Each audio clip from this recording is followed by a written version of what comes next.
Kembali lagi di segmen terakhir dari Generasi Mecin hari ini dari Art Hotel Wahid Hasim Jakarta Pusat.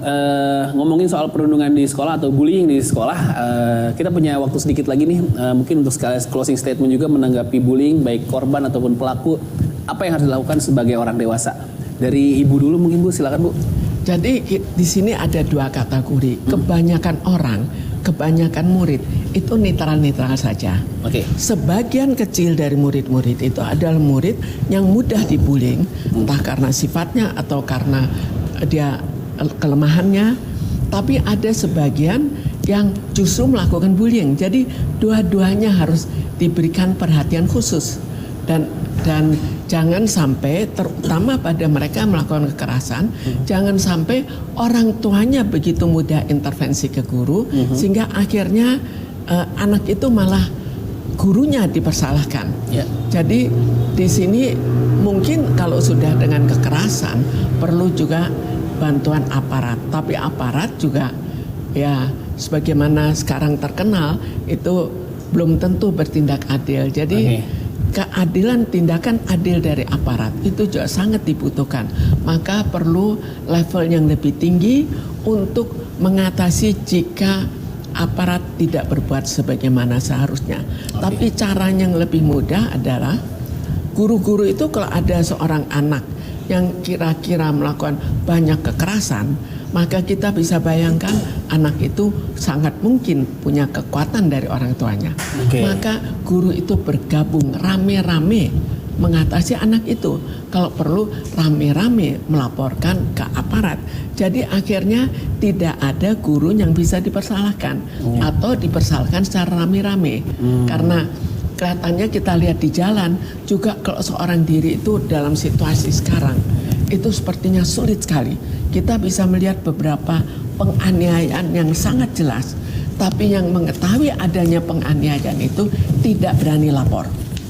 Tapi kalau kita mulai berubah, bahwa kita semuanya kita lakukan secara rame-rame. Karena keadaan sekarang itu sudah terlalu berat untuk diatasi seorang diri. Maka satu-satunya jalan sambil memperbaiki keadaan, sambil memperbaiki segala masalah penegakan hukum, sambil juga mengatasi secara beramai dan berani mengatasi secara beramai-ramai. Oke, itu ya Bu Mintarsi. Tadi saya ada satu poin penting, biasanya anak yang belagu di sekolah karena orang tuanya yang sering nyumbang di sekolah, kayak gitu ya Bu, kurang lebih.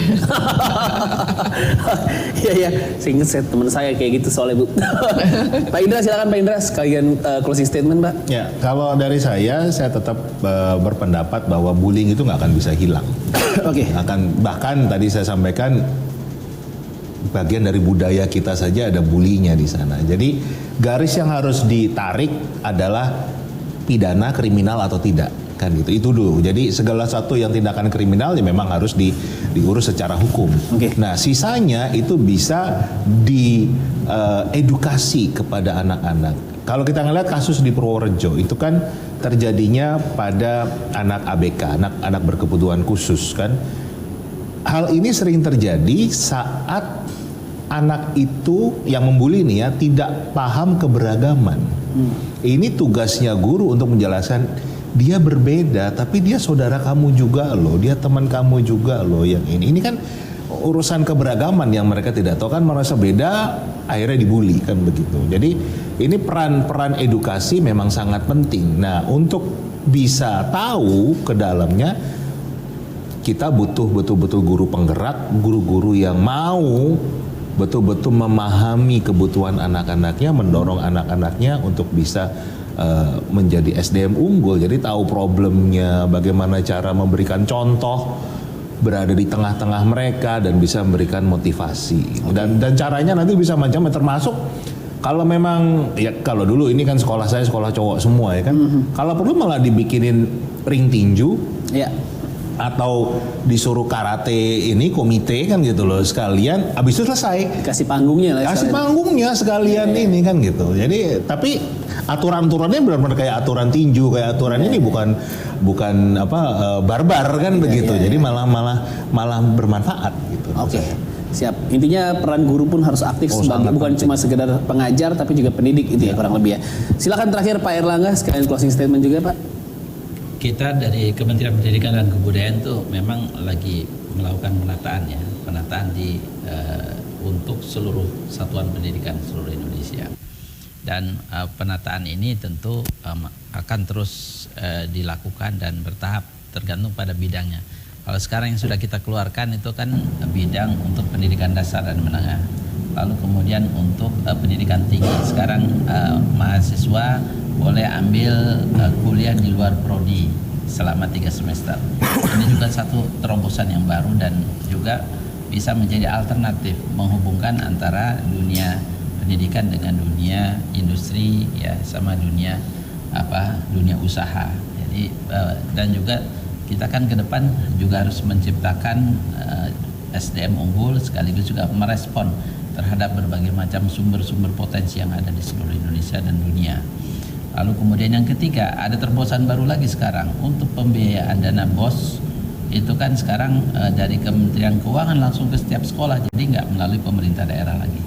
Ini juga adalah dalam rangka untuk apa? Lebih memudahkan memberikan pelayanan kepada masyarakat, kepada satuan pendidikan.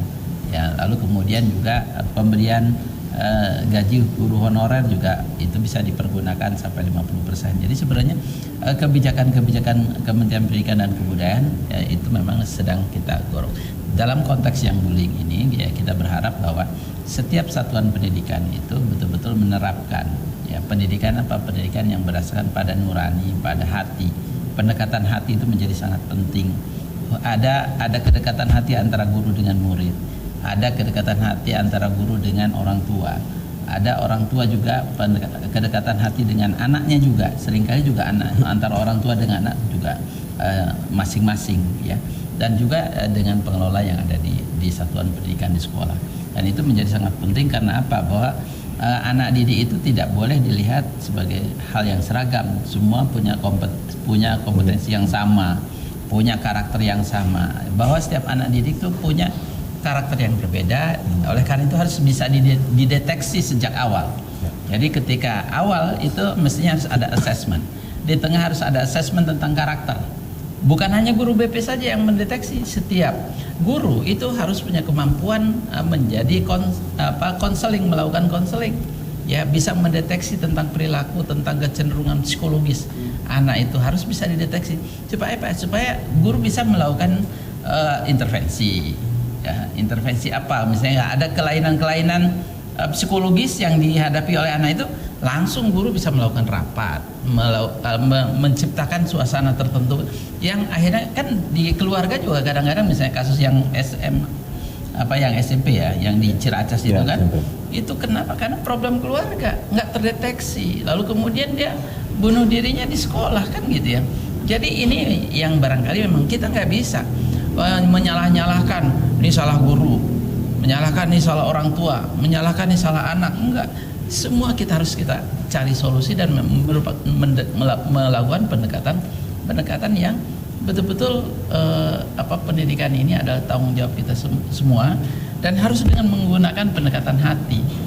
Ya, pengetahuan itu nomor 2. Jadi pembentukan karakter nomor pertama. Kalau karakternya sudah bagus, pasti dia punya rasa ingin tahu yang tinggi, pasti dia menghormati orang tua, pasti dia akan menghormati kawan, pasti akan peduli terhadap lingkungan, terhadap teman dan lain sebagainya. Itu yang harus kita kondisikan di sekolah, kita ciptakan seperti yang dihadapi misalnya Mas Indra di sekolahnya. Ya itu kan dalam rangka dengan metodologi tertentu sehingga menciptakan sebuah karakter yang baik, yang bersih, segala yang peduli terhadap lingkungan kan gitu ya.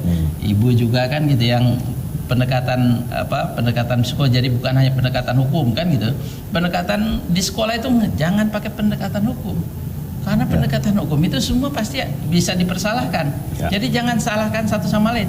Jangan pendekatan security. Pendekatannya adalah pendekatan edukasi dari segi berbagai macam sisi. Terima kasih. Siap. Kita juga masih tunggu kebijakan-kebijakan dari Merdeka Sekolah, Merdeka Belajar ya. Siap, terima kasih Pak Erlangga, terima kasih Pak Indra, dan terima kasih Ibu Mintarsih. Terima kasih untuk pemirsa yang sudah menonton Generasi Matching hari ini. Kita ketemu lagi minggu depan. Sampai ketemu lagi.